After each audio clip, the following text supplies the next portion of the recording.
Hello students, मैं आर्यन गुप्ता स्वागत करता हूं आपका इस वीडियो में, जिसमें आज हम लोग पढ़ने वाले हैं क्लास 12th फिजिक्स का चैप्टर 1। और चैप्टर 1 में वैद्युत आवेश और क्षेत्र वाला लेसन चल रहा है, जिसमें हम लोगों ने लास्ट वीडियो में केवल न्यूमेरिकल सॉल्व किया था। ठीक है, लास्ट टाइम जो हमने डेरिवेशन ख़त्म किया था वो डेरिवेशन था किसी बिंदु आवेश के कारण वैद्युत क्षेत्र की तीव्रता। यहाँ तक का डेरिवेशन हमने किया था। उसके बाद हमने आपको बोला था कि यहाँ तक के न्यूमेरिकल को पहले सॉल्व कर लेते हैं। जहाँ तक हमने डेरिवेशन किया था वहाँ तक के फार्मूले पे जो न्यूमेरिकल जितना होते हैं आपकी बुक में, जो पीछे आंकिक प्रश्न दिया है कुमार मित्तल की बुक में, तो 1 नंबर से लेकर 30 नंबर तक के प्रश्नों को हम लोगों ने सॉल्व कर लिया है। इसके बाद जो प्रश्न लगेंगे वो अलग डेरिवेशन पर लगेंगे, उसको अभी तक हम लोगों ने पढ़ा नहीं है। तो आज की इस वीडियो में हम लोग वही पढ़ने वाले हैं। 3 डेरिवेशन बचे हैं आपके, और तीनों डेरिवेशन आपके एग्ज़ाम के पॉइंट ऑफ व्यू से बहुत ही इम्पोर्टेंट क्वेश्चन है। तीनों डेरिवेशन बहुत ही इम्पोर्टेंट है आपके एग्ज़ाम के पॉइंट ऑफ व्यू से। तो वीडियो बहुत ही इम्पोर्टेंट होने वाली है आज की इस वीडियो में हम लोग पढ़ेंगे वैद्युत द्विध्रुव के कारण उसकी अक्ष पर स्थित बिंदु पर वैद्युत क्षेत्र की तीव्रता। अक्ष पर कोई स्थित बिंदु है, वहाँ पर हमें वैद्युत क्षेत्र की तीव्रता निकालना है, जिसे हम अच्छी स्थिति के नाम से जानते हैं। आप लोग 12th वाले बच्चे जो हैं वो उसे अच्छी स्थिति के नाम से जानते हैं। तो आज का यही डेरिवेशन रहेगा हमारा। मैं आपको एकदम आसान तरीके में समझाऊंगा, बिल्कुल बहुत ही आसान तरीके में। आपको जैसे जैसे मैं कॉपी में लिखूंगा सेम वैसे ही आपको एग्ज़ाम में लिख कर आना है। बस आप लोग, मैं कैसे फिगर बनाता हूँ, फिगर से उसका माना कैसे लिखता हूँ, फिर एक डेरिवेशन को कैसे करता हूँ, कहाँ पर कैसा साइन लिया जाता है, क्यों लिया जाता है, प्लस क्यों लिया जाता है, माइनस क्यों लिया जाता है या क्यों नहीं लिया जाता है, मैं एक एक कॉन्सेप्ट आप लोगों को बताने वाला हूँ। तो बच्चा लोग, वीडियो बहुत ही इम्पोर्टेंट होने वाली है। आप लोग इसे बिना स्किप किए हुए पूरा देखिएगा। वीडियो ज़्यादा बड़ी नहीं है, लेकिन 20 मिनट 25 मिनट की वीडियो है। अगर आप लोग इसे पूरा देखेंगे एक बार तो आपको अच्छी स्थिति एकदम दिलो और दिमाग में बैठ जाएगी। ये मेरी बात मानकर आप लोग वीडियो पूरा देखिए, और वीडियो देखने के बाद अगर आप लोग इसका PDF चाहते हैं तो PDF का लिंक मैं नीचे आपको डिस्क्रिप्शन बॉक्स में दूंगा। अब आप लोग सोच रहे होंगे कि सर इसका पैसा लेंगे, तो मैं आप लोगों को बता दूं, ये PDF जो मैं डालता हूं अपने व्हाट्सएप चैनल और टेलीग्राम चैनल पर डालता हूं। अब आप लोग जानते ही हैं कि टेलीग्राम चैनल और व्हाट्सएप चैनल पर सारी चीज़ें फ्री ही मिल जाती हैं डाउनलोड करने के लिए। तो आप लोग, उसका लिंक मैं नीचे डिस्क्रिप्शन बॉक्स में दूँगा, आप लोग उस चैनल को ज्वाइन कर लीजिएगा और वहाँ से आपको PDF मिल जाएगी। मेरी हर क्लास होने के बाद जो PDF रहता है उसको मैं अपने व्हाट्सएप चैनल और टेलीग्राम चैनल दोनों पर डाल देता हूं। तो आप लोगों ने अभी तक अगर ज्वाइन नहीं किया है तो चैनल को ज्वाइन कर लें, आप लोगों के लिए बहुत ही, समझ लीजिए, लाभदायक रहेगा वो। और आज हम जो है आपको एक ऐसा तरीका बताएंगे डेरिवेशन करने का जो सबसे अलग होगा। ठीक है, तो अगर आप हमारे चैनल पर नए हैं और फिजिक्स की एक तरफ से कॉन्सेप्चुअल पढ़ाई करना चाहते हैं तो आप लोग हमारे चैनल को अभी सब्सक्राइब कर लें, ताकि मैं आपका साथ एग्ज़ाम तक लूँगा और आपको पढ़ाता रहूँगा। पूरा फिजिक्स ख़त्म करूँगा, एक एक न्यूमेरिकल बताऊँगा, और जो इम्पोर्टेंट डेरिवेशन हैं और नॉन इम्पॉर्टेंट डेरिवेशन, मतलब जो आपके एग्ज़ाम की दृष्टि से आने वाले हैं पेपर में, उन सबको मैं आपको बताऊंगा।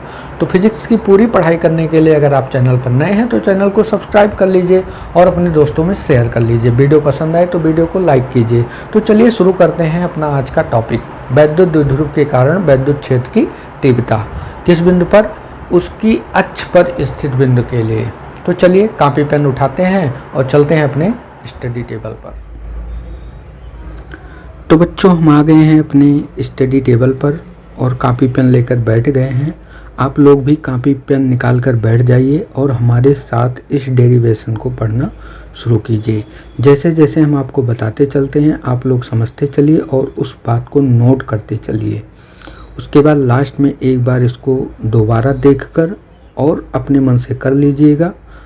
मैं आपको विश्वास दिलाता हूँ कि आपको एक ही बार में समझ में आएगा, क्योंकि मैं आपको बहुत इजी वे में बताने वाला हूँ। तो चलिए शुरू करते हैं। हम लोग पढ़ेंगे कि वैद्युत द्विध्रुव के कारण वैद्युत क्षेत्र की तीव्रता। इसमें दो स्थितियां हैं। पहली स्थिति है अक्ष पर स्थित बिंदुओं के लिए। तो एक डेरिवेशन में सबसे मोस्ट इम्पॉर्टेंट होता है उसका फिगर। तो हम यहाँ पर फिगर बनाते हैं और फिगर के अकॉर्डिंग फिर हम यहाँ पर माना लिख देंगे उसका। आप लोग देख लीजिएगा, ठीक है, क्योंकि एग्ज़ाम में आपको जैसे जैसे हम लिखते चलेंगे वैसे सेम आपको एग्ज़ाम में लिखना है, ठीक है। थोड़ा भी कहीं इधर उधर नहीं करना है, बस आप लोग ध्यान से सुनते चलिए। बस हम मान लेते हैं कि दो आवेश हैं हमारे पास, क्योंकि वैद्युत द्विध्रुव के कारण निकालना है। तो वैद्युत द्विध्रुव दो आवेशों से मिलकर बना होता है। अगर आप लोग वैद्युत द्विध्रुव के बारे में नहीं पढ़े हैं तो इसके लिए मैंने आपको वीडियो डाल रखी है। क्लास 12 की फिजिक्स नाम की प्लेलिस्ट बना रखी है मैंने। आप उस प्लेलिस्ट में जाकर इस वीडियो को देख सकते हैं, तब आपको वैद्युत द्विध्रुव अच्छे से समझ में आ जाएगा। उसके बाद इस वीडियो लेक्चर को देखिए। तो चलिए शुरू करते हैं। हम मान लेते हैं कि हमारे पास दो आवेश हैं और दोनों कैसे हैं, विपरीत प्रकार के आवेश हैं, समान परिमाण के हैं और आवेश जो है प्रकृति उनकी जो है विपरीत है, ठीक है। एक आवेश यहाँ पर मान लेते हैं, दूसरा आवेश यहाँ पर। अब प्रकृति विपरीत का मतलब एक माइनस क्यू चार्ज है और एक प्लस क्यू चार्ज है, ठीक है। ये दो बिंदु आवेश हो गए और ये दोनों बिंदु आवेश ए व बी बिंदु पर रखे हैं। एक ए बिंदु पर रखा है, दूसरा बी बिंदु पर रखा है। अब इनके बीच की जो दूरी है, इनके बीच की दूरी हम यहाँ पर दिखाते हैं आपको। ये अल्प दूरी होती है। इनके बीच की जो दूरी होती है वो क्या होती है, एक अल्प दूरी होती है, जिसको हम कितना लेते हैं, 2l मीटर लेते हैं। कितना लेते हैं, 2l मीटर। इसका एक मध्य बिंदु होता है, मध्य बिंदु O, और उसके बाद इसकी दिशा भी होती है। वैद्युत द्विध्रुव की दिशा माइनस आवेश से प्लस आवेश की ओर होती है, ठीक है। अब इसके कारण हमें इसकी अक्ष पर स्थित बिंदु, इसकी अक्ष पर कोई बिंदु स्थित है, उस पर हमें क्या निकालनी है, वैद्युत क्षेत्र की तीव्रता। हम मान लेते हैं इसकी अक्ष पर एक बिंदु P स्थित है, ठीक है, और इसकी दूरी क्या है, तो इसको लिखेंगे कि वैद्युत द्विध्रुव के मध्य बिंदु से, ये मध्य बिंदु है O, यहाँ से r मीटर की दूरी पर एक बिंदु क्या है, P है, जिस पर हमें क्या ज्ञात करनी है, वैद्युत क्षेत्र की तीव्रता ज्ञात करनी है। अब देखिए, इस P बिंदु पर वैद्युत क्षेत्र की तीव्रता ज्ञात करने के लिए हम दोनों आवेशों के लिए अलग अलग तीव्रता निकालेंगे। उसके बाद उन दोनों को जोड़ लेंगे, बस आ जाएगा, ठीक है। तो तीव्रता का फॉर्मूला होता है E बराबर, आप लोगों ने पढ़ा होगा, E बराबर K into q by are square. अगर नहीं पढ़ा है तो प्लेलिस्ट मैंने बना रखी है, उसका लिंक मैं आपको डिस्क्रिप्शन बॉक्स में और ऊपर आई बटन में भी मिल जाएगा, आप वहाँ से जाके देख सकते हैं। तो के क्यू बाई आर स्क्वायर, कोई भी तीव्रता अगर आप निकालेंगे तो उसमें डिस्टेंस आपको ज़रूरी है, ठीक है। तो हम दोनों आवेशों से यहाँ P बिंदु तक की दूरी निकालते हैं। उसके लिए पहले हमें क्या करना पड़ेगा, वैद्युत द्विध्रुव को दो भागों में डिवाइड करना पड़ेगा। तो पूरी दूरी इनके बीच की जो है वो कितना है, 2l मीटर है, ठीक है। इनके बीच की कुल दूरी जो है कितना है, 2l मीटर है।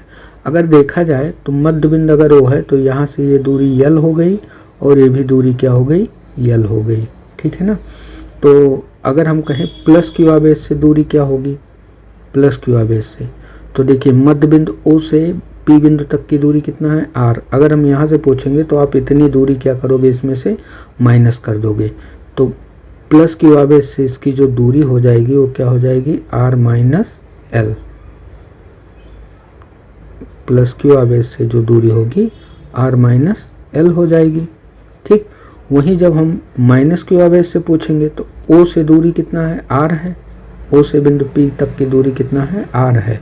तो माइनस क्यू से कितना होगी, ये इतनी दूरी इसमें क्या हो जाएगी, प्लस हो जाएगी। यानी माइनस क्यू आवेश से, यानी यहाँ से जो दूरी होगी हमारी P बिंदु की, वो कितना होगी, r प्लस l मीटर हो जाएगी, ठीक है। r प्लस l मीटर हो जाएगी। समझ में आया आप लोगों को बच्चों फिगर।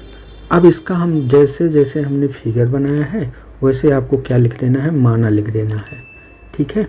अब इसका हम लोग माना लिखते हैं। यहाँ पर हम लिखते हैं, आप लोग ध्यान से देखिए, फिगर से ही देखकर हम लिखेंगे। अगर फिगर आपको समझ में आ जाता है तो फिगर आप लोग दिमाग में रख लीजिए, बाकी इसका माना हम लिखते हैं। हम क्या मानेंगे कि माना एक वैद्युत द्विध्रुव AB है, माना एक वैद्युत द्विध्रुव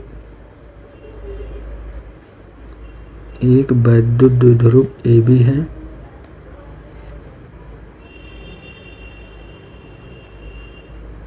वैद्युत द्विध्रुव AB है,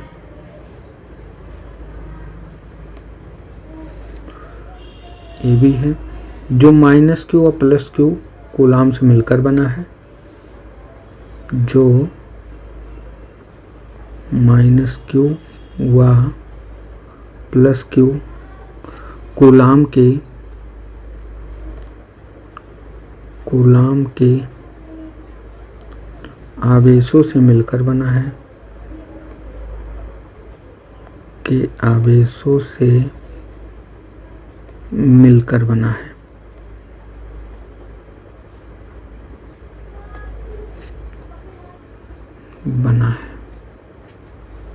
ये तो हो गया इतना वैद्युत द्विध्रुव के बारे में।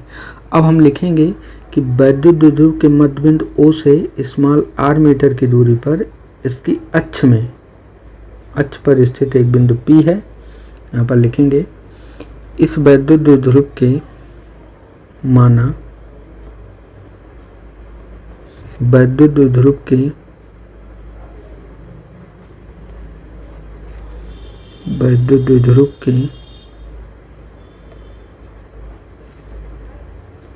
मध्य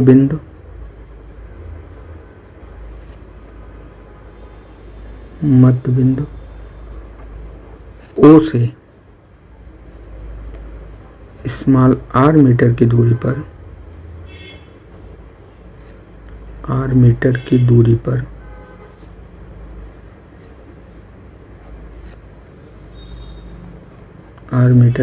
पर इसकी अक्षीय स्थिति में, इसको लिखना पड़ेगा आपको कि r दूरी पर जो बिंदु लिया है वो कहाँ पर लिया है, तो इसके एक्सिस पर हमने लिया है। ठीक है, इसको इधर भी बढ़ा सकते हैं, इधर भी बढ़ा सकते हैं, तो आप चाहे इधर ले लीजिए या इधर ले लीजिए, कहीं भी ले लीजिए, वो अक्ष पर लीजिए बस। तो माना वैद्युत द्विध्रुव के मध्य बिंदु O से r मीटर की दूरी पर इसके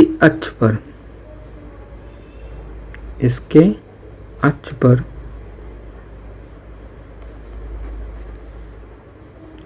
एक बिंदु P है,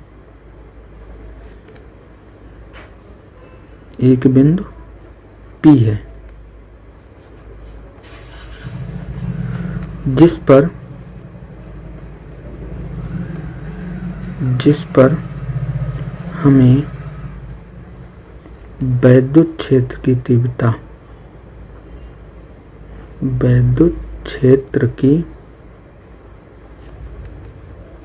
तीव्रता ज्ञात करनी है।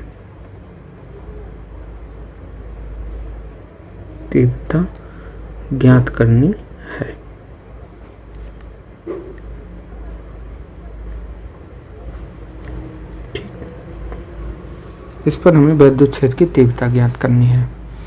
अब तीव्रता का फॉर्मूला हम लोग लगाएंगे, एक एक आवेश के कारण इसकी तीव्रता हम लोग निकालेंगे। ठीक है, तो यहाँ पर लिखेंगे, सबसे पहले हम +q आवेश के कारण निकालते हैं और फिर -q आवेश के कारण निकालते हैं। दोनों आवेशों के कारण अलग अलग तीव्रताएं निकाल लेते हैं। तो अब डेरिवेशन करना शुरू कर रहे हैं, आप लोग देखिए। यहाँ पर लिखेंगे, अब सबसे पहले +q आवेश के कारण,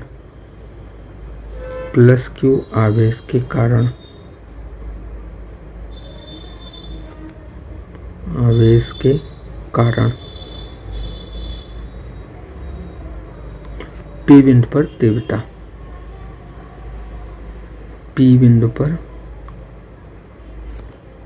तीव्रता किसके कारण है?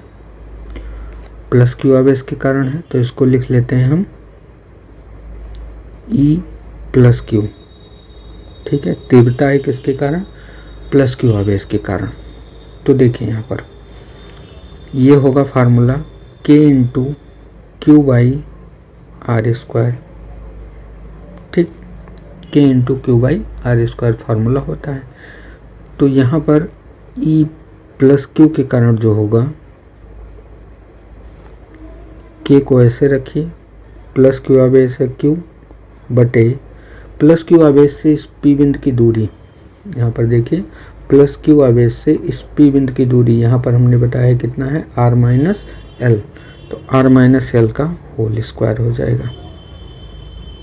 ठीक, अब इसकी दिशा भी लिखनी होती है क्योंकि वैद्युत क्षेत्र की तीव्रता जो होती है वो एक सदिश राशि है, तो इसकी दिशा लिखना बहुत ज़रूरी है। तो इसकी दिशा क्या होगी, यहाँ पर हम आपको दिखाते हैं, आप लोग देखिए P बिंदु पर दिशा, फिगर को ध्यान से देखिए बस। प्लस क्यू के कारण जो तीव्रता होती है वो प्लस आवेश से दूर की ओर होती है, यानी इससे दूर जाएगी, यानी इधर की ओर चली जाएगी। ये हो जाएगा आपका E1, या हम लिखें E प्लस क्यू। ये जो तीव्रता है किसके कारण है, E प्लस क्यू के कारण है। और माइनस आवेश के कारण जो तीव्रता होती है किसी बिंदु पर वो माइनस की ओर होती है, तो माइनस क्यू आवेश यहाँ है तो इसकी तीव्रता जो होगी इसकी ओर हो जाएगी, इधर की ओर। तो ये जो तीव्रता है माइनस क्यू आवेश के कारण है और ये जो तीव्रता है प्लस क्यू आवेश के कारण है। बस दोनों की दिशाएं क्या हैं, विपरीत हैं। ठीक है, तो यहाँ पर इसकी दिशा जो लिखेंगे प्लस क्यू आवेश की, इसकी दिशा क्या है, बी से पी की दिशा में, इधर की ओर है ना राइट साइड में, तो बी से पी की दिशा में यहाँ पर लिख देंगे। या आप लोग लिख सकते हैं बीपी की दिशा, यहाँ पर लिख देंगे बीपी की दिशा।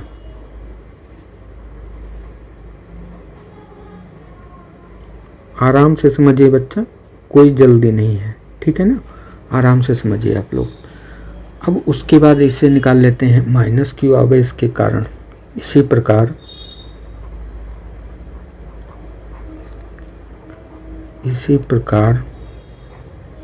माइनस क्यू आवेश के कारण, माइनस क्यू आवेश के कारण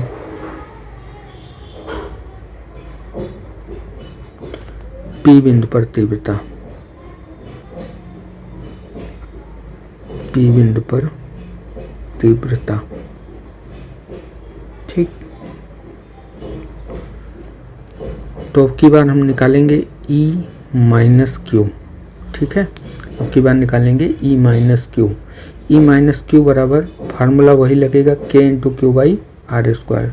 तो K इंटू क्यू और बटे आर स्क्वायर, यहाँ एक बार हमने फार्मूला लिख दिया, अब दोबारा फार्मूला नहीं लिख रहे हैं। ठीक है, डायरेक्ट कर रहे हैं। तो E माइनस क्यू बराबर K into q by r का मान क्या होगा, तो माइनस क्यू आवेश से, यहाँ देखिए माइनस क्यू आवेश से इस P बिंदु की जो दूरी है वो कितनी है, यहाँ से देखिए R प्लस एल, कितना है R प्लस एल। तो यहाँ पे हम रख देंगे R प्लस एल का होल स्क्वायर। ठीक, अब इसकी दिशा देख लेते हैं। E माइनस क्यू की दिशा क्या है, इधर की ओर है, यानी P से A की ओर है। तो यहाँ पर लिख लेंगे PA की दिशा, PA की दिशा।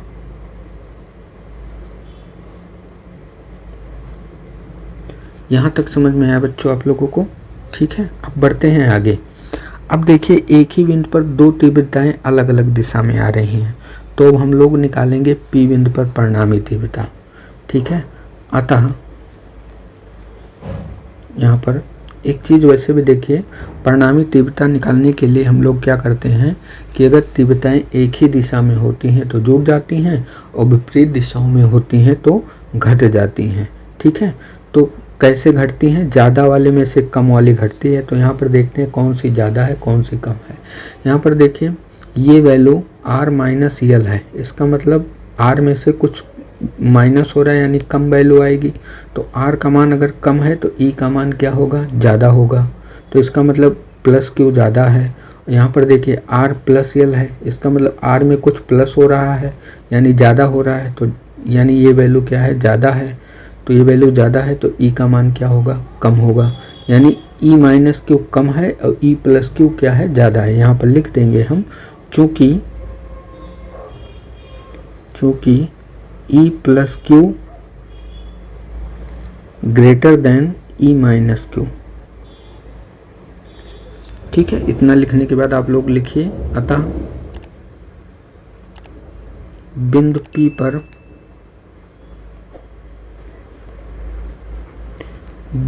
पर परिणामी तीव्रता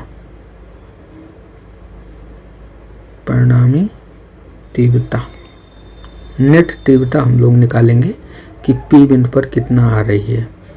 ठीक है, बस अब डेरिवेशन लगभग ख़त्म करने वाले हैं, तो अगले पेज पर चलते हैं, वहाँ पर आपको दिखाते हैं। चलिए देखिए, ई नेट जो होगा P बिंदु पर वो क्या होगा, E1 ज़्यादा था, मतलब E प्लस क्यू क्या था, ज़्यादा था, और E माइनस क्यू क्या था, कम था। तो E प्लस क्यू में से हम माइनस कर देते हैं E माइनस क्यू के, यानी माइनस क्यू के कारण जो तीव्रता है उसको माइनस कर देते हैं किसमें से, प्लस क्यू के कारण जो तीव्रता है उसमें से। ठीक है, बस इसको माइनस कर दे। अब वैल्यू वहाँ से रख देंगे तो ई नेट बराबर हमें मिलेगा, इसका मान है K into q by r minus l का होल स्क्वायर, और इसका मान है K into q by r plus l का होल स्क्वायर। ठीक है, अब इसको हम लोग सॉल्व करते हैं। यहाँ पर देखिए, पहले कॉमन ले लेते हैं। के क्यू क्या हो सकता है, कॉमन हो सकता है, तो ई नेट बराबर क्या होगा, के इंटू क्यू हम कॉमन ले लेते हैं, बचेगा आपका 1/r माइनस एल का होल स्क्वायर और माइनस 1/r प्लस एल का होल स्क्वायर। ठीक, इसको सॉल्व कर लेते हैं बच्चों। कैसे सॉल्व करेंगे, क्रॉस मल्टीप्लाई करवा के। ठीक है, क्रॉस मल्टीप्लाई करवा देंगे तो ई नेट जो होगा आपका के इंटू क्यू, इसका इधर गुणा कराएंगे तो आर प्लस एल का होल स्क्वायर हो जाएगा, और इसका इधर गुणा करा लेंगे तो आर माइनस एल का होल स्क्वायर हो जाएगा। और नीचे देखिए, ए माइनस बी एक ब्रैकेट में, ए प्लस बी एक ब्रैकेट में, तो ये फार्मूला बन रहा है a square minus b square का, लेकिन इसका होल स्क्वायर लगा है तो यहाँ पर भी लग जाएगा r square minus L square का होल स्क्वायर। पहले तो a square minus b square का फार्मूला बनेगा, अब चूंकि स्क्वायर लगा है तो पूरे का होल स्क्वायर लग जाएगा।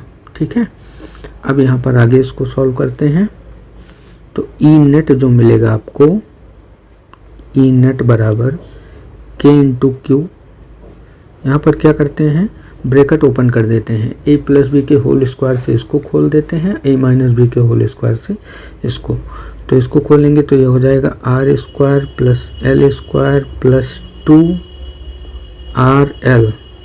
ठीक, अब देखिए ये जब खुलेगा तो माइनस से अंदर गुणा हो जाएगा। ठीक है, तो माइनस हम लोग बाहर लगा देते हैं, अभी इसको ब्रैकेट में रख लेते हैं, तो r square plus l square और माइनस 2RL, क्योंकि ए माइनस बी का होल स्क्वायर क्या होता है, a square plus b square minus 2AB। ठीक है, बटे में इसको लिख लेंगे हम, क्या है हमारा, r square minus L square का होल स्क्वायर, ब्रैकेट बंद कर देंगे। आगे इसको देखते हैं, ई नेट बराबर के इंटू क्यू, ब्रैकेट, अब हम माइनस से ब्रैकेट खोलेंगे, r square plus l square plus 2RL minus plus minus r square minus L square और प्लस 2RL, और नीचे आ जाएं तो नीचे आएंगे तो हमें मिलेगा r square minus L square का होल स्क्वायर। ठीक, अब देखिए यहाँ पे और सॉल्व करते हैं इसको, आर स्क्वायर से आर स्क्वायर कैंसिल हो जाएगा, एल स्क्वायर से एल स्क्वायर कैंसिल होगा, तो क्या बचेगा आपका, बचेगा यहाँ पर ई नेट बराबर के इंटू क्यू, और ब्रैकेट में बचेगा 2RL प्लस में है ये जुड़ जाएगा 4RL हो जाएगा, और नीचे कितना आएगा, R square minus L square का होल स्क्वायर। ठीक, अब यहाँ पे इसको हम इस प्रकार एडजस्ट करते हैं कि यहाँ पर P का मान आ जाए। P क्या होता है, वैद्युत द्विध्रुव का आघूर्ण होता है, जिसका फार्मूला होता है Q इंटू 2L। तो हम इसको Q इंटू 2L में बदल देते हैं। तो Q इंटू 2L में बदलने के लिए Q को अंदर भेज दीजिए, R को बाहर कर लीजिए। तो हम यहाँ पर लिखते हैं E नेट बराबर,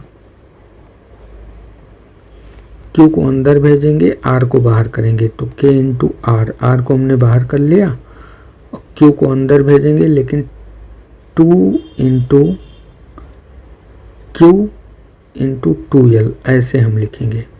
ठीक है, R को हमने बाहर कर लिया, Q ले आएंगे तो 4QL हो जाएगा, और 4QL को हमने इस रूप में तोड़ दिया और नीचे आ जाएंगे तो R square minus L square का होल स्क्वायर हो जाएगा। अब यहाँ पर देखिए Q इंटू 2L क्या बन गया, वैद्युत द्विध्रुव का आघूर्ण यहाँ पर लिखेंगे, चूँकि Q इंटू 2L जो है वो बराबर है किसके, P के।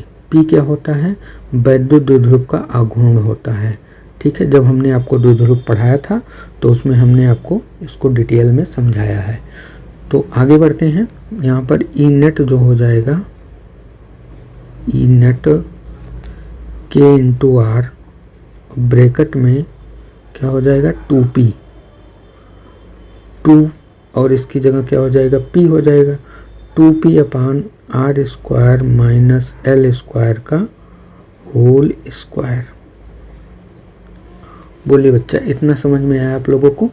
ठीक है, अगर समझ में आ रहा है तो कमेंट कर दीजिए और वीडियो को लाइक कर दीजिए। ठीक है, बढ़ते हैं आगे। यहाँ पर अब एक कंडीशन लगाएंगे। कंडीशन क्या लगाएंगे, हम मान लेते हैं कि बिंदु P बहुत दूर है। बिंदु P अगर बहुत दूर है तो वैद्युत द्विध्रुव की उससे दूरी जो है R का मान ज़्यादा हो जाएगा, तो उसकी अपेक्षा L का मान देखा जाए। L क्या है, हमने आपको फिगर में दिखाते हैं। L यहाँ पे वैद्युत द्विध्रुव की आधी लंबाई है और R का मान और बढ़ा दिया जाए तो ये R के सामने ये क्या रहेगा, बहुत छोटा हो जाएगा। ठीक है, तो वही कंडीशन बना लेते हैं कि यदि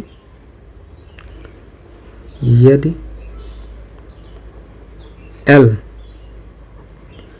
इज लेस देन R, मतलब बहुत छोटा है, इसको हम ब्रैकेट में लिख देते हैं, अर्थात L क्या है, नगण्य है। नगण्य मतलब इसकी कोई गिनती नहीं की जाएगी R की अपेक्षा, और नगण्य का मतलब जो चीज़ नगण्य होती है उसकी वैल्यू क्या ले ली जाएगी, 0 ले ली जाएगी। ठीक है, अब L की जगह अगर यहाँ 0 रख देंगे तो क्या बचेगा, R स्क्वायर में से 0 जाएगा, R स्क्वायर बचेगा, और R स्क्वायर का होल स्क्वायर है तो कितना हो जाएगा, यहाँ पर देखिए E नेट बराबर हो जाएगा आपका K into R into 2P और बटे R की पावर 4।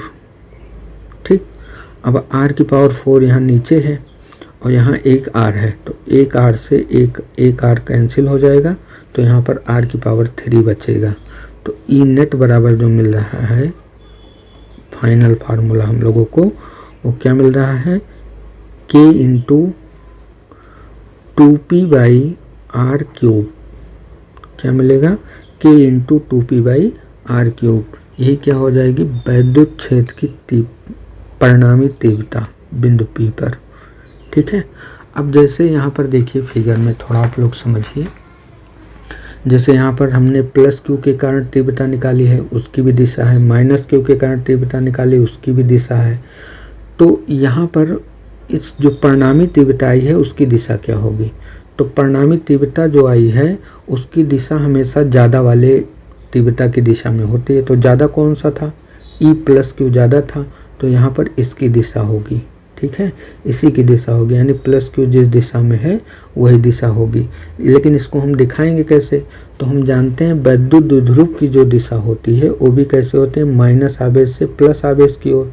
इसकी भी दिशा इधर की ओर होगी, इसको चाहे तो हम इधर की ओर ऐसे दिखा सकते हैं। ये दिशा होगी किसकी, P की। P क्या है, वैद्युत ध्रुव का आघूर्ण है, इसकी दिशा क्या होती है, माइनस आवेश से प्लस आवेश की ओर।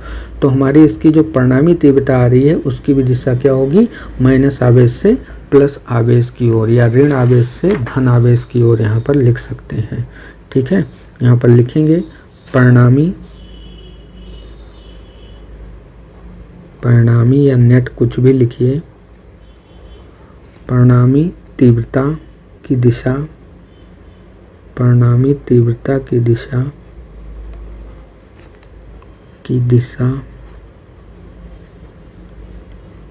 ऋण आवेश से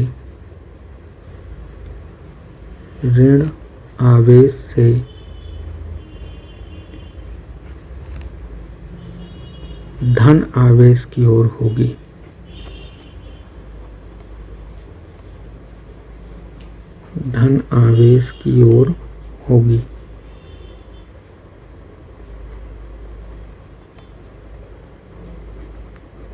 इतना हो गया। इसको न्यूटन प्रति कूलाम में लिख दीजिए, और चाहे तो यहाँ पर के का मान भी रख सकते हैं। तो ई नेट जो आएगा 1/4πε0 × 2p/r³। ठीक है, तो ये हो गया आपका डेरिवेशन पूरा।